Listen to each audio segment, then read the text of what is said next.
When an archer shoots for nothing, just for the sheer joy of the act, he has all his skill. When he shoots for a brass buckle, he is already nervous. When he shoots for a prize of gold, he goes blind. He sees 2 targets. He goes mad.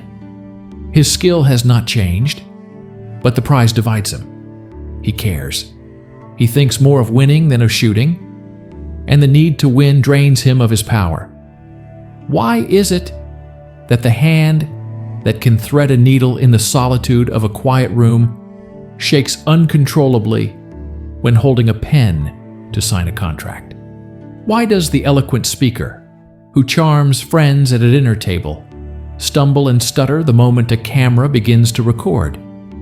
We live in a world that tells us to keep our eyes on the prize, but the ancients knew a secret that we have forgotten.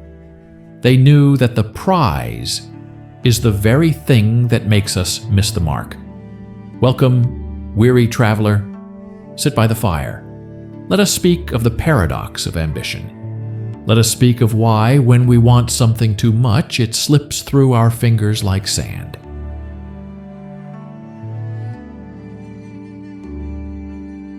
Let us travel back through the mists of time to the Warring States period of ancient China. There was a man named Liang. Liang was not a soldier, nor a nobleman. He was a simple man of the woods, a hunter, and in his village he was a legend. It was said that Liang could shoot a fly off the ear of a mule from 100 paces without the mule ever twitching. When Liang practiced alone in the bamboo forests, he was one with the bow. There was no separation between his mind, the string, the arrow, and the target. He did not try to hit. The hitting just happened. It was as natural as breathing. It was Wu Wei, effortless action. Word of his supernatural skill reached the king. The king, a man who loved spectacle and power, summoned Liang to the palace. "I have heard of your talent," the king said, sitting upon his jade throne. "Tomorrow you shall demonstrate it. If you can hit the bullseye of my target from 300 paces, I will give you a chest of heavy gold. I will make you a general in my army. You will never know hunger again." Liang's eyes widened. Gold, glory, safety for his family. "But," the king added, his voice dropping to a whisper, "if you miss, you shall be executed for wasting the king's time." That night, Liang could not sleep. He lay on his silk mat staring at the ceiling. In his mind, he was no longer in the bamboo forest. He was already spending the gold. He was imagining the robes of a general, and then the image would shift. He saw the executioner's blade. He saw his wife weeping, hope and fear, the 2 thieves of the present moment. They stole his peace. The next morning, the courtyard was filled with thousands of spectators. Drums beat, flags waved. The king watched from a high balcony. Liang stepped forward. He took his bow. It was the same bow he had used for 20 years. The wood was familiar to his grip. The wind was calm. The distance was one he had conquered 1,000 times. But as he knocked the arrow, something was wrong. His breath, usually deep and rhythmic, was shallow and ragged. His heart hammered against his ribs like a trapped bird. He looked at the target, but he did not see the target. He saw the gold. He saw the death. The target, usually so clear, seemed to blur. It danced. His arm, usually made of iron, began to tremble. The prize weighed down his elbow. The fear of failure tightened his fingers. He was no longer shooting an arrow. He was shooting his future. He was shooting his life. He drew the string back. The tension was unbearable. He needed it to be over. He released. The arrow flew wide. It didn't even hit the outer ring. It buried itself in the dirt. far to the left. A gasp went through the crowd. Liang dropped his bow, his knees buckling. He had the skill of a god, but the mind of a beggar. He had wanted it too much. We look at Liang with pity, but do not look too far, for you are Liang. I am Liang. How often have you walked into a job interview perfectly qualified, knowing exactly what to say, but the moment you sit in that chair, the moment you realize how much you want this job, your mind goes blank. You stammer. You say things that aren't true. You become a shadow of yourself. Why? Because you are not having a conversation. You are trying to get the job. You are shooting for the gold. Think of the artist who cannot finish a painting because they are desperate for it to be a masterpiece. Think of the man on a first date who is so desperate to be liked, so terrified of rejection that he laughs too loud, sweats too much, and creates the very awkwardness he fears.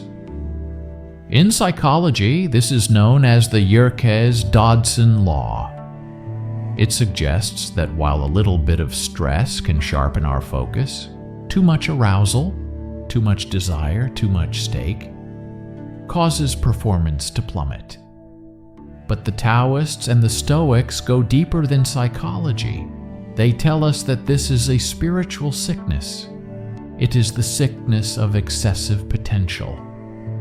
When you attribute too much importance to an event, you create a disturbance in the energy of the world. You create a pendulum. Nature seeks balance. If you create a massive mountain of importance, reality must create a valley of failure to balance it out. The harder you grasp the sand, the faster it runs through your fingers. So, how do we cure Liang's disease?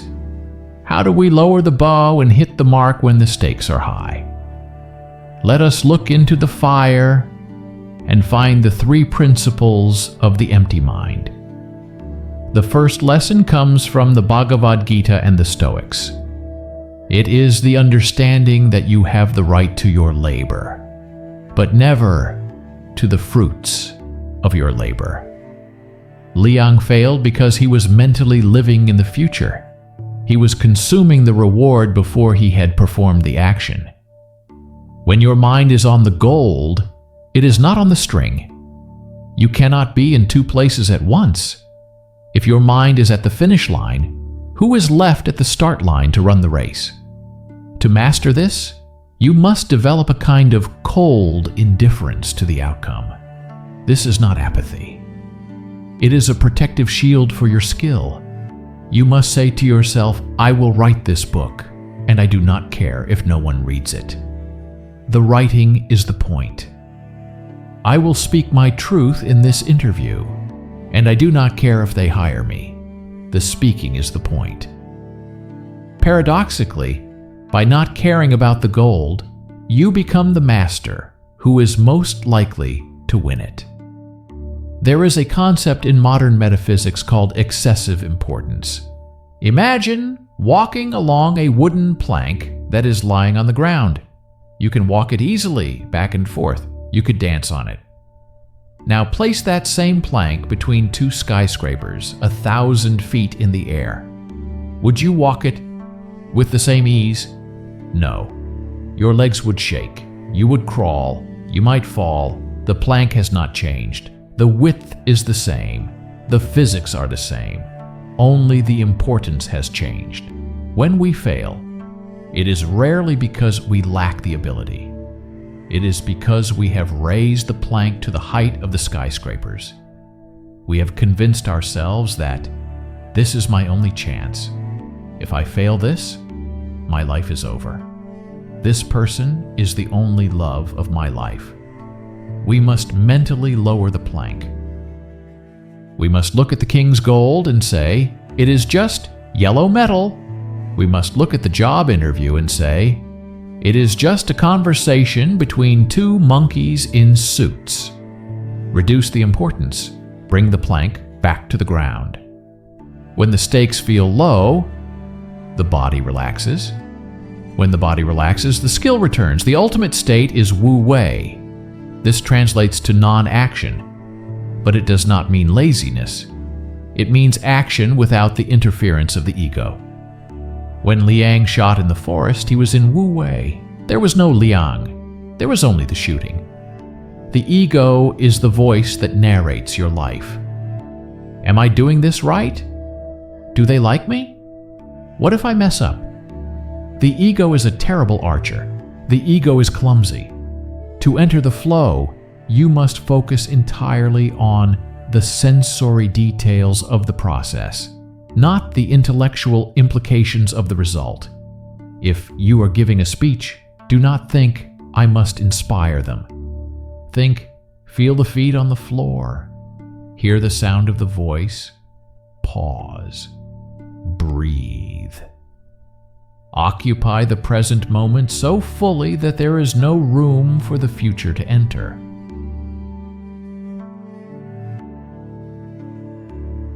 There is another story by the sage Chuang Tzu. He speaks of a man crossing a river.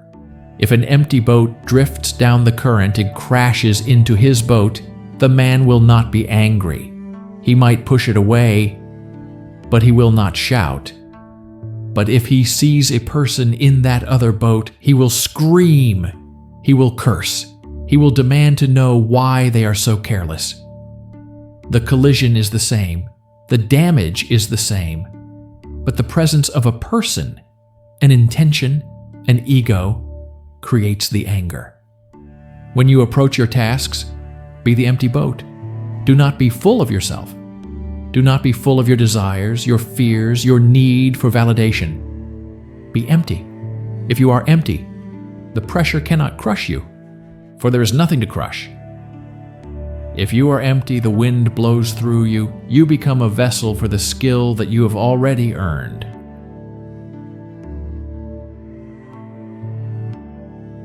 My friends, I do not know what gold you are aiming for right now. Maybe it is a promotion. Maybe it is the restoration of a relationship. Maybe it is a creative masterpiece. You are gripping the bow too tightly. Your knuckles are white. You are shaking because you want it too much. Take a breath. Look at the target. Now look away. Realize that the sun will rise whether you hit or miss. Realize that your worth is not in the gold, but in the integrity of your stance. Lower the stakes. Play. Forget the target. Become the arrow. And when you finally stop caring whether you hit, you will find that you can no longer miss. Walk in peace.